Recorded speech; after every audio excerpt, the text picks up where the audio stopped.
আলহামদুলিল্লাহ আলহামদুলিল্লাহ রব্বিল আলামিন ওয়াসসালাতু ওয়াসসালামু আলা সাইয়্যিদিল আম্বিয়াই ওয়াল মুরসালিন ওয়া আলা আলিহি ওয়া আসহাবিহি আজমাইন। সম্মানিত বন্ধুরা, মহান আল্লাহ রব্বুল আলামিন বলেছেন, যখন তোমরা নামাজের জন্য দাঁড়াবে তখন তোমরা পবিত্রতার সাথে দাঁড়াবে। পবিত্রতা অর্জনের বিভিন্ন মাধ্যম রয়েছে, এর মধ্যে ওযু, গোসল, তায়াম্মুম। আমরা ইতিপূর্বে ওযু এবং গোসলের মাধ্যমে পবিত্রতার বিষয়সমূহ আলোচনা করেছি। আজ আমরা আলোচনা করব তায়াম্মুমের বিবরণ, তায়াম্মুম কখন জায়েজ এ সম্পর্কে। মানুষ আল্লাহর শ্রেষ্ঠ সৃষ্টি, অর্থাৎ আশরাফুল মাখলুকাত। আল্লাহর ইবাদত বন্দিগির দ্বারাই তার সন্তুষ্ট লাভ করা যায়। সেই ইবাদত বন্দিগি করার জন্য পূর্ব শর্ত হলো ওযু অথবা গোসলের। ওযু ও গোসল উভয় করতে হয় পানি দ্বারা। যখন মানুষ সেই পানি না পায় অথবা ব্যবহার করতে অপারগ হয়, তখন কি করবে? আল্লাহ রাব্বুল আলামিন বান্দার প্রতি যথেষ্ট স্নেহ ও দয়াশীল। তাই তার বান্দার ক্ষতি হয় অথবা হুকুম পালনে ব্যর্থ হয়, গুনাহগার হয়ে পড়ে, তার জন্য পবিত্র কোরআন মাজিদে ইরশাদ করলেন এবং হুকুম দিলেন, ওযু গোসলের অপরাগ সত্ত্বে তায়াম্মুম দ্বারা পবিত্রতা অর্জন করা যায়। তাই তিনি ঘোষণা করলেন, আর যদি তোমরা অসুস্থ হয়ে থাকো কিংবা সফরে থাকো অথবা তোমাদের মধ্য থেকে কেউ যদি প্রস্রাব পায়খানা থেকে এসে থাকে কিংবা নাড়ি গমন করে থাকে, কিন্তু পরে যদি পানি প্রাপ্তি সম্ভব না হয়, তবে পাক পবিত্র মাটি দ্বারা তায়াম্মুম করে নাও, তাতে মুখমণ্ডল ও হাত ঘষে নাও। তায়াম্মুম কখন করা যায়? 1.5 কিলোমিটার অর্থাৎ 1 মাইলের মধ্য যদি কোনো পানি না পাওয়া যায়, এমন অবস্থায় তায়াম্মুম করে তাকে নামাজ আদায় করতে হবে। এই অবস্থায় তাকে তায়াম্মুম করা জায়েজ, অন্যথায় তায়াম্মুম করা জায়েজ নাই। তাহলে সে ওযু করবে এবং গোসল ফরজ হলে গোসল করে নেবে। যদি কূপের পানি তোলার জন্য কোনো প্রকার পাত্র না থাকে, অর্থাৎ আপনার কাছে আমাদের কাছে কূপ আছে, পানি আছে, কিন্তু পানি উত্তোলন করার কোনো ব্যবস্থা না থাকে, তাহলে তায়াম্মুম করে নামাজ আদায় করা যাবে। এমন পরিমাণ পানি আছে যাতে ওযু বা গোসল হয় না, অর্থাৎ পান করার জন্য এতটুকু পানি রয়েছে যতটুকু পানি দ্বারা ওযু করা বা গোসল করা সম্ভব হয় না। এমন অবস্থায় তায়াম্মুম করা যায়। ওযু বা গোসল করতে যে পানি ব্যবহার করা হয় তাতে রোগ বৃদ্ধির সম্ভাবনা দেখা দেয়। এমন অবস্থায় তায়াম্মুম করা যায়। পানি আনতে যেতে পথে বাঘ, ভাল্লুক অথবা শত্রুর ভয় থাকে বা সম্ভাবনা থাকে, এমতো অবস্থায় তায়াম্মুম করা যায়। পানি ক্রয় করার ক্ষমতা না থাকলে এমত অবস্থায় তায়াম্মুম করা যায়। প্রবাস বা মুসাফির অবস্থায়, অর্থাৎ ভ্রমণের অবস্থায় সাথে যে পরিমাণ পানি আছে তা দ্বারা ওযু বা গোসল করলে নিজের ও বাহন পশুর পানির অভাবে মৃত্যুর আশঙ্কা করলে এমত অবস্থায় ওই পানি ব্যবহার না করে তায়াম্মুম করা যায়। ওযু গোসল করতে গেলে ঈদ বা জানাজার নামাজ পাওয়া যাবে না, এমন আশঙ্কা থাকলে এই অবস্থায় তায়াম্মুম করা যায়। ওযু বা গোসল করতে গেলে বিমান, ট্রেন বা বাস ইত্যাদি ছেড়ে যাওয়ার আশঙ্কা থাকে, এমন অবস্থায় তায়াম্মুম করা যায়।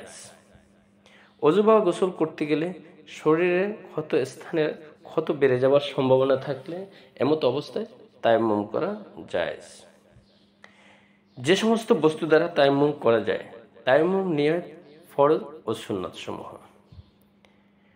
পবিত্র শুকনো মাটি দ্বারা তায়াম্মুম করা উত্তম, তবে মাটি না পেলে মাটি জাতীয় বস্তু যেমন বালি, পাথর, চুন, সুরকি, ইট, হরিতাল, সুরমা ইত্যাদি বস্তু দ্বারাও তায়াম্মুম করা জায়েজ আছে। এক কথায় মাটির তৈরি যে কোনো পাত্র যথা থালা, বাটি, হাঁড়ি, পাতিল, মোটর দ্বারাও তায়াম্মুম জায়েজ আছে। এছাড়া অন্য কিছু দ্বারা তায়াম্মুম জায়েজ নয়। সুতরাং যদি আমাদেরকে তায়াম্মুম করতে হয়, উল্লেখিত বিষয়গুলো লক্ষ্য রেখে আমরা তায়াম্মুম করতে পারবো। তায়াম্মুমের নিয়াত, নাআইতু আন আতায়াম্মামা লিরাফইল হাদাসি ওয়া ইস্তিবাহাতান লিসসালাতি ওয়া তাকাররুবান ইলাল্লাহি তাআলা। আমি তায়াম্মুমের নিয়ত আবার বলছি, নাআইতু আন আতায়াম্মামু লিরাফইল হাদাসি ওয়া ইস্তিবাহাতান লিসসালাতি ওয়া তাকাররুবান ইলাল্লাহি তাআলা। যদি আরবি না পড়েন তাহলে বাংলা নিয়ত করবেন, নাপাকি দূর করে সঠিকভাবে নামাজ আদায় করার জন্য এবং আল্লাহর নৈকট্য লাভ করার উদ্দেশ্যে আমি তায়াম্মুমে নিয়ত করলাম। নাপাকি দূর করে সঠিকভাবে নামাজ আদায় করার জন্য এবং আল্লাহর নৈকট্য লাভ করার উদ্দেশ্যে আমি তায়াম্মুমে নিয়ত করলাম। অতবার বিসমিল্লাহ বলে তায়াম্মুম করার বস্তুর উপর হাত মারবে এবং যদি ধুলাবালি বেশি মনে হয় তাহলে এক হাত অন্য হাতের কবজির উপর ঝেড়ে পরে উজু করতে যে পরিমাণ মুখমণ্ডল ধৌত করা হয় ঠিক ততটুকু জায়গা একবার মুছে নেবে, অর্থাৎ মুখমণ্ডলে তার হাত দুটোকে মুছে নেবে। এরপর দ্বিতীয়বার একইভাবে ওই ইট, সুরকি, মাটি উপর হাত মেরে হস্তদ্বয় কনুই পর্যন্ত একবার মাসহ করে নেবে। তবে স্মরণ রাখবে এতে যেন তিল পরিমাণ জায়গাও বাদ না যায়, অর্থাৎ মুখমণ্ডল, সমস্ত মুখমণ্ডল এমনভাবে মাসহ করে নেবে যাতে তিল পরিমাণ জায়গা বাদ না যায় এবং উভয় হাতের কনুই পর্যন্ত এমনভাবে মাসহ করবে যাতে একটু সামান্য পরিমাণ জায়গাও বাদ না যায়। এরপর দুই হাতের আঙ্গুলগুলো খিলাল করে নেবে। তায়াম্মুমের ফরজ, তায়াম্মুমের উদ্দেশ্যে নিয়াত করা, এটা হলো তায়াম্মুমের ফরজ।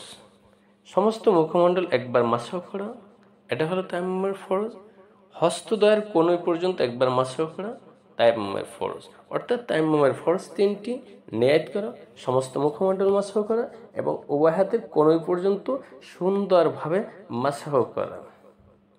তায়াম্মুমের সুন্নত, নিয়াত করে বিসমিল্লাহ বলে তায়াম্মুম শুরু করা, এটা হলো তায়াম্মুমের সুন্নত। তায়াম্মুমের বস্তুর উপর হাত রাখার সময় আঙ্গুলগুলো ফাঁকা করে রাখা, এটা হলো তায়াম্মুমের সুন্নত।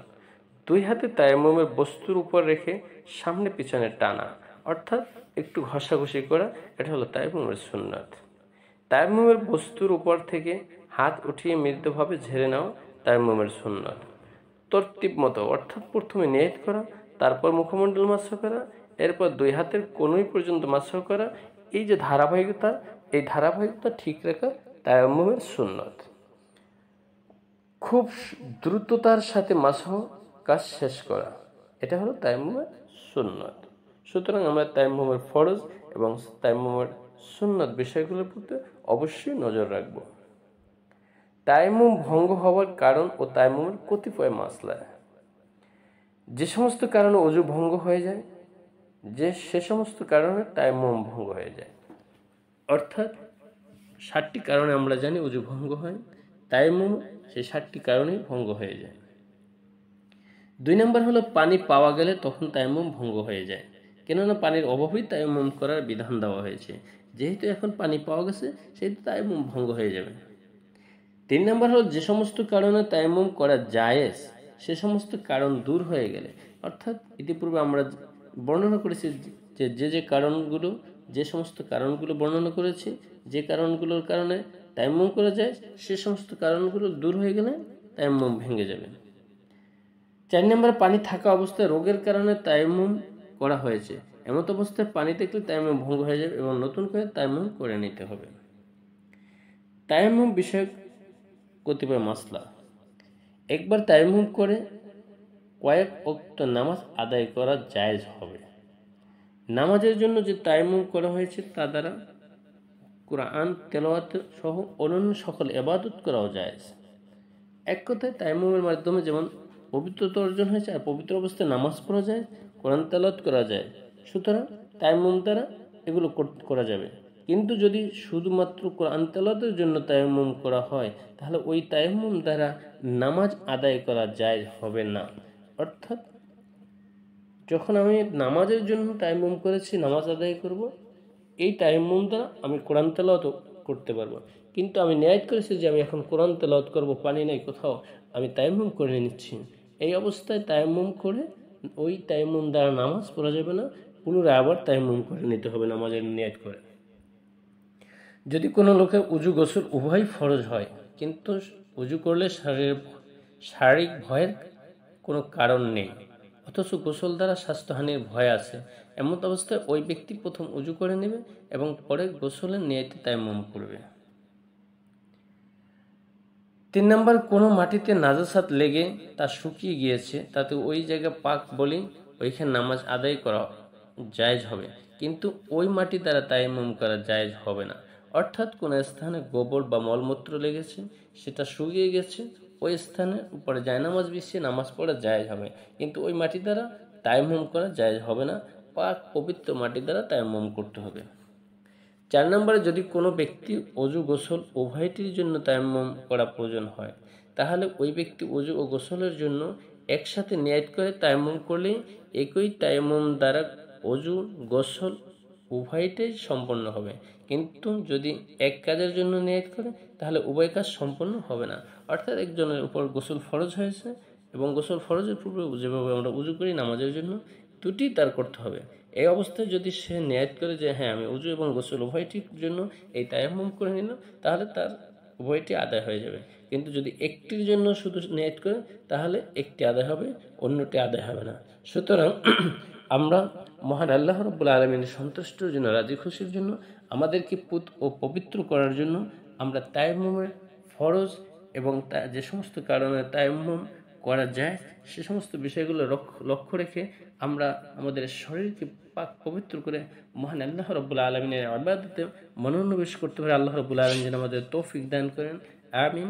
আসসালামু আলাইকুম ওয়া রাহমাতুল্লাহি ওয়া বারাকাতুহু।